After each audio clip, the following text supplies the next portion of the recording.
गुरु भगवान के प्रेम के अनंत अनंत शुक्राने।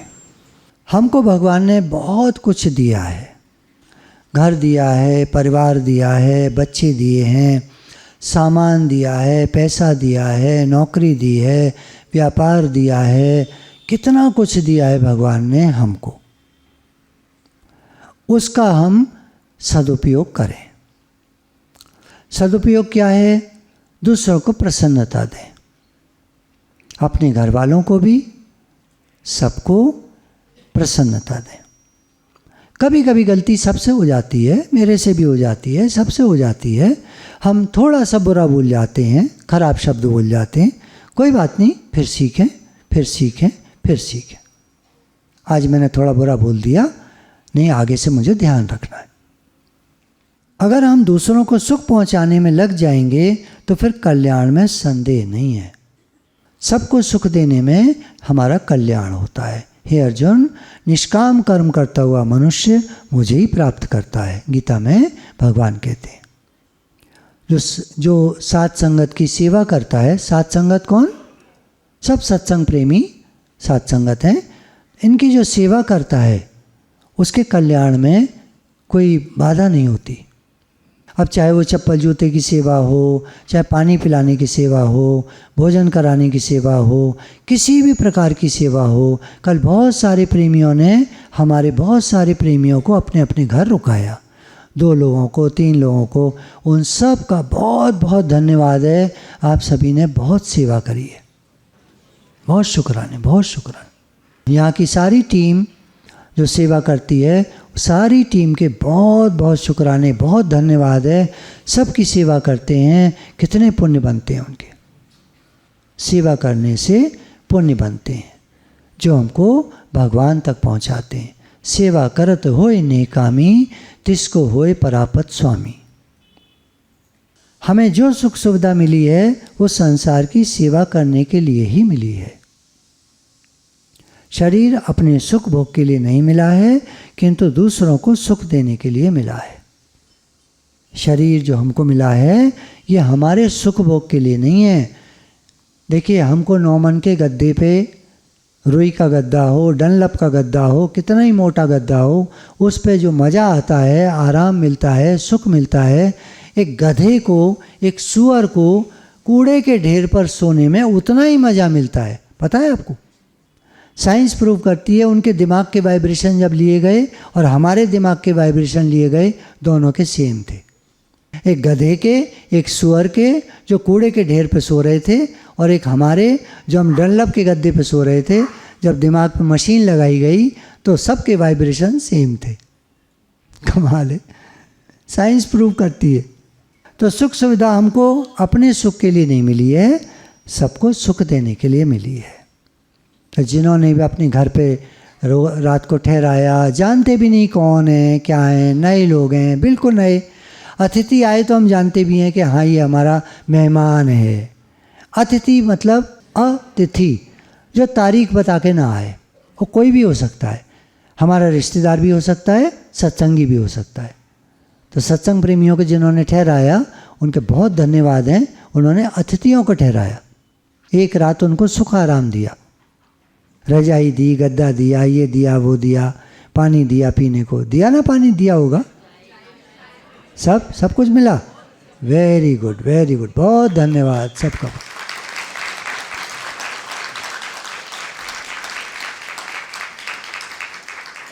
तो हमको जो भी सुख सुविधा मिली है वो संसार की सेवा करने के लिए मिली है।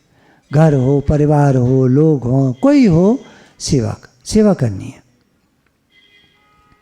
मनुष्य को भगवान ने इतनी शक्ति और इतना अधिकार दिया है कि वो जीव जंतुओं की, मनुष्यों की, ऋषि मुनि, संत महात्मा, देवता, महापुरुष, इन सब की सेवा कर सकता है। इतनी सामर्थ्य दी आदमी को। और तो क्या, वो साक्षात भगवान की भी सेवा कर सकता है। ये संसार एक माया जाल की तरह है, इसमें मनुष्य फंस गए हैं। चारों तरफ जाल फैला हुआ है, कोई निकल नहीं पाता। बार बार शरीर छूटता है और दूसरी देह पाता है, जन्म मरण के चक्कर में आता जाता है। नया शरीर धारण करना पड़ता है, 84 का चक्कर चलता ही रहता है। उसे केवल गुरु ही फाड़ कर हमको बाहर निकाल सकते हैं। माया जाल को गुरु उसमें छेद करके फाड़ करके हमको बाहर निकाल सकते हैं। केवल गुरु में सामर्थ्य है और किसी में नहीं। आप कहेंगे भगवान नहीं निकाल सकते। भगवान तो अरे वो तो जिसको चाहे निकाल दें। अगर इतना ही निकालने का शौक होता भगवान को तो वो माया जाल बनाते ही क्यों भाई साहब? ये माया जाल बनाते ही क्यों? जन्म लो वापस आ जाओ। तो उससे केवल गुरु ही बाहर निकाल सकते हैं। जाल को काटकर हटाकर अपने प्यारे शिष्य को वो बाहर निकाल लेते हैं। गुरु बिन कोई न उतरस पार। लेकिन भगवान का आदेश होता है तभी। भगवान से आदेश मिलता है ये मेरा प्यारा भक्त है, इसको बाहर निकालो, तो गुरु निकालते हैं। भगवान हमारे चारों तरफ हैं, वे हमें देख रहे हैं। अंदर की सच्चाई और ईमानदारी गुरु और भगवान सब देख रहे हैं। अंदर में हम सच्चे हैं, ईमानदार हैं, ये गुरु और भगवान देख रहे हैं। छल कपट चोरी बेईमानी ठगी जालसाजी इससे कोई पार नहीं उतर सकता। सहज स्याणप लख होए एक न चले नाल। कितनी चतुराई कर लो, चालाकी कर लो, एक भी तुमको पार नहीं लगा सकती। कोई चालाकी हमको भगवान तक नहीं पहुंचा सकती। सब हमको जानवर योनि में फेंक देंगी।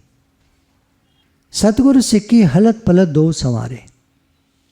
गुरु जो होते हैं हमारी हलत पलत, हमारा ज्ञान विज्ञान सब संवारते हैं। जीना मरना सब संवारते हैं। गुरु ही हमें जीना और मरना दोनों सिखाते हैं। जियो कैसे? बादशाह की तरह। बादशाह वैसा बादशाह नहीं, अहंकारी नहीं, मतलब ऐसे जियो बस भगवान मिल गए, सब काम हो गया। भगवान ने सब कुछ दिया है हमको, खुश रहो, प्रसन्न रहें। आशा ही जीवन है, हमेशा आशावादी रहिए। गुरु हमारे साथ हैं, सब अच्छा होगा। जीना सिखाते हैं और मरना भी सिखाते हैं। जिस मरने ते जग डरे वो मोह को आनंद, मरने ते ही पाइए पूर्ण परमानंद। मरना क्या है? अहंकार का मरना ही मरना है। बड़े बड़े अहंकारियां नानक गर्भ गले। अहंकार करोगे जन्म मरण में जाओगे। अहंकार को छोड़ दो। मच्छर सिंह पहलवान था ना, गुरु साहब के लिए लड़ गया पहलवान से, और पहलवान भी वो समझ गया था ये गुरु जी के लिए लड़ रहा है, इसको पैसों की ज़रूरत है, गुरु जी के यहाँ बच्चे की शादी है उसमें देने हैं। तो पहलवान भी, मिस्किनिया पहलवान, लड़ रहा था, दिखा रहा था मैं भी लड़ रहा हूँ। और मच्छर सिंह ने उठाकर पहलवान को पटक दिया और ऊपर चढ़ बैठा। और पहलवान ने कहा मुझे जीत कर कभी इतनी खुशी नहीं आई जो आज हार कर आई है। वाहिगुरु जी का खालसा, वाहिगुरु जी की फतेह। तो भगवान का आदेश होता है तब कोई काम बनता है। तो आदेश हुआ ना पहलवान को, तुम हार जाना, क्योंकि गुरु साहब का काम बनना है। तो हमें क्या चाहिए? हम गुरु जी की आज्ञा का पालन करें बस। उसने क्या करा? मच्छर सिंह क्या करा उसने? बस गुरु जी की आज्ञा का पालन करा। लोग गुरु को तो मानते हैं लेकिन गुरु की नहीं मानते, बस ये गलती कर जाते। संसार की सेवा किए बिना कर्म करने का राग निवृत्त नहीं होता। हमारे अंदर कर्म करने की वासना पड़ी रहती है। इसलिए भगवान ने गीता में अर्जुन से कहा है, हे अर्जुन तू कर्तव्य कर्म कर। कर्तव्य कर्म के बिना तेरा जीवन निर्वाह भी नहीं होगा, इसलिए तू काम कर।